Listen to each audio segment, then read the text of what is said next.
want to say that I have been requested by many friends, because many people have been surprised and wondering how I came to this.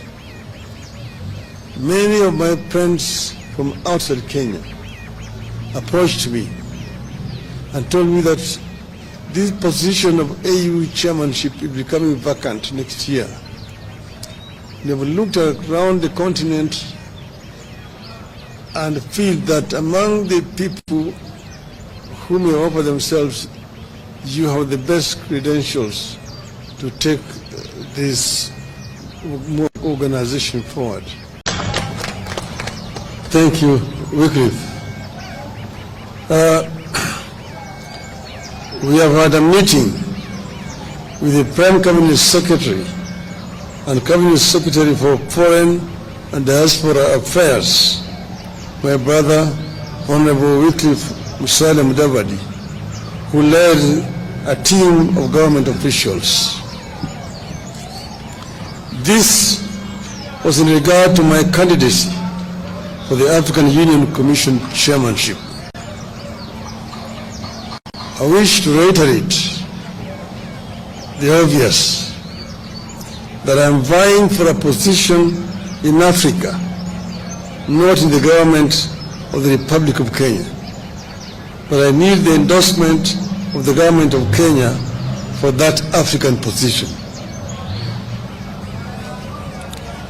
At this meeting, we exchanged notes on the state of the quest so far, the preparations from my side and the government side, and the next steps that require to be taken. The Honorable Prime Cabinet Secretary shared with me the situation and levels of preparation and commitment in the government. I have been very encouraged by the number of senior government officials offering to be part of this journey, out of an understanding that we are in this as Kenya and not as partisan political parties. I appreciate the offer of support. I shared with the government team the situation and my levels of preparation from outside the government. I assured the team that on my own, I'm making every effort, tapping into my experience, relationships, and understanding of the continent to win the support of as many nations as I can. With committed and proper coordination between my team and the government, we should be able to clinch the seat.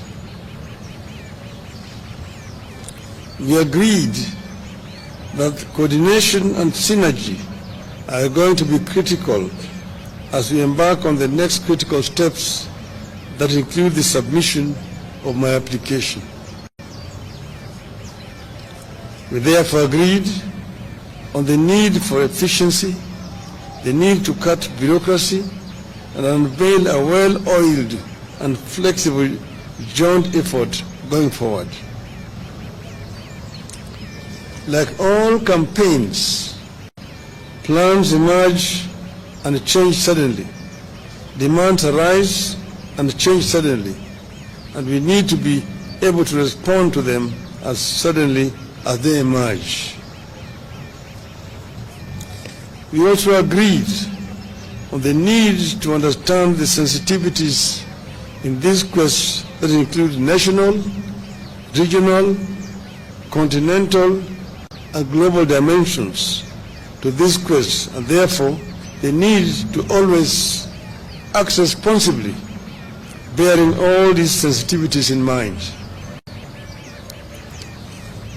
Once again, I thank Kenyans and the government for the support and the promise to keep updating the country on the status of the race. As I conclude, I just want to say that I have been requested by many friends, because many people have been surprised and been wondering how I came to this. Many of my friends from outside Kenya approached me and told me that this position of AU chairmanship is becoming vacant next year. They have looked around the continent and feel that among the people who may offer themselves, you have the best credentials to take this organization forward. After lots of soul searching and consultations among my colleagues and friends, I made the decision to agree to accept the request. As you know that I had been the African Union High Representative on Infrastructure Development for 5 years. That position gave me an inside picture of what is happening in the AU, what the potentialities are in the AU, what are the challenges, and what are the weaknesses that they exist there. I believe that I have sufficient knowledge and experience to be able to move the AU forward. AU is an institution that was founded by the founding fathers of our nation. And their dream was an Africa that was united, an Africa that was cohesive, an Africa that was developed. The development of Africa can only be done by Africans. I am myself a Pan-Africanist and an Afro-optimist. Afro-optimists as opposed to Afro-pessimists. Afro-pessimists are the people who have given hope in Africa, say that Africa is a lost cause, it's a condemned continent. Afro-optimists are those who believe in the ability of the African people to develop Africa. That Africa, the richest continent on the planet Earth in terms of resources, is also the poorest in terms of development. This is a paradox that we want to solve. We want Africans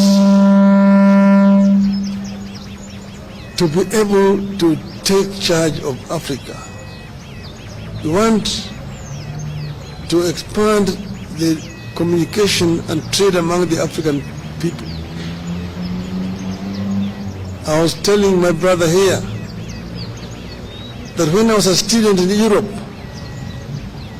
in the 60s, it was a nightmare to travel across the continent of Africa, of Europe.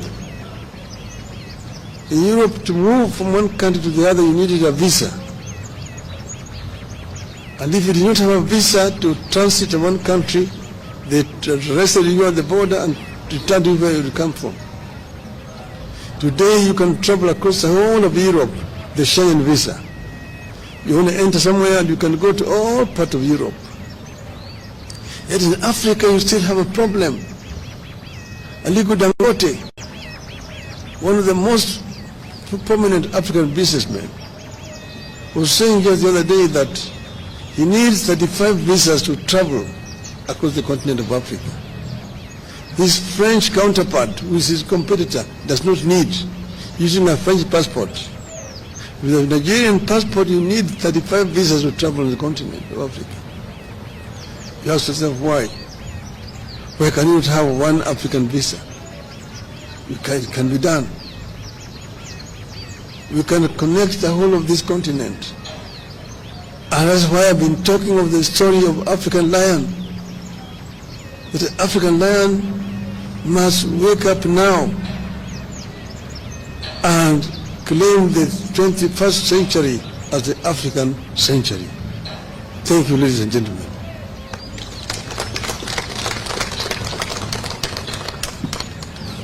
Thank you, the Right Honorable Raila Odinga. Ladies and gentlemen,